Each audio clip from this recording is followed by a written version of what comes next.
Council of state यानी राज्यसभा 23 अगस्त 1954 को अस्तित्व में आई।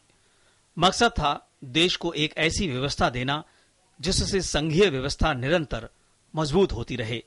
प्रतिनिधित्व के सिद्धांत को संपूर्ण करने वाली राज्यसभा सरकारों के बनने बिगड़ने के सीमित दायरों से परे एक ऐसी संकल्पना को आगे बढ़ाती है जिसमें देश के लोकतांत्रिक ढांचे को निरंतरता के पथ पर ले जाना मूल लक्ष्य है। इसलिए राज्यसभा कभी भंग नहीं होती। अपनी तमाम विशेषताओं को समेटे राज्यसभा के पास संविधान में निर्दिष्ट कुछ विशेष प्रावधान हैं जो लोकसभा की तुलना में उसे खास बनाती हैं। इसको दो प्रावधानों से जांचा जा सकता है।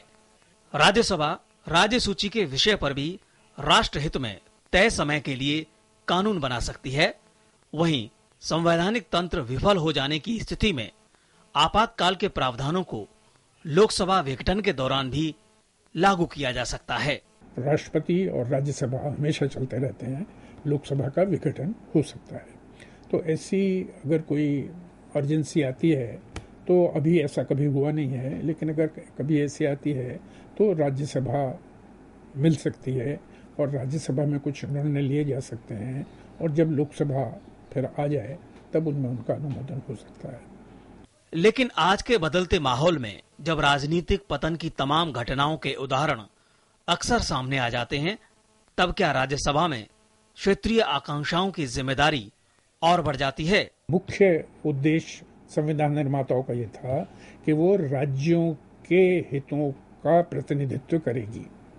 इसीलिए राज्यों से उसके प्रतिनिधि चुने जाते हैं, राज्यों के विधानसभाओं से, और उसमें यह भी था कि वो उस राज्य के रहने वाले होने चाहिए। अब ये ज़रूरी नहीं है कि वो राज्यों के रहने वाले हों। कोई भी व्यक्ति कहीं से भी राज्यसभा का चुनाव लड़ सकता है। तो हुआ ये कि वो राजनीतिक दलों के प्रतिनिधि हो गए और राज्यों के प्रतिनिधि नहीं रहे। गौरवशाली इतिहास के गणतंत्र में आज भारत की संसद से अनगिनत जन आकांक्षाएं जुड़ी हैं जो बदलते वक्त के साथ संसद को पूरी करनी है। संविधान में संसद के तीनों अंगों के बीच सामंजस्य और संतुलन स्थापित किया गया है। शायद इसी वजह से राज्यसभा को विशेष परिस्थितियों में विशेष अधिकार भी दिए गए हैं और यही वजह है कि आज हमारा लोकतंत्र इन्हीं खूबियों की वजह से मजबूत भी हो रहा है और आगे भी बढ़ रहा है। कैमरामैन बनवारी लाल के साथ ऋषि कुमार, डीडी न्यूज़, दिल्ली।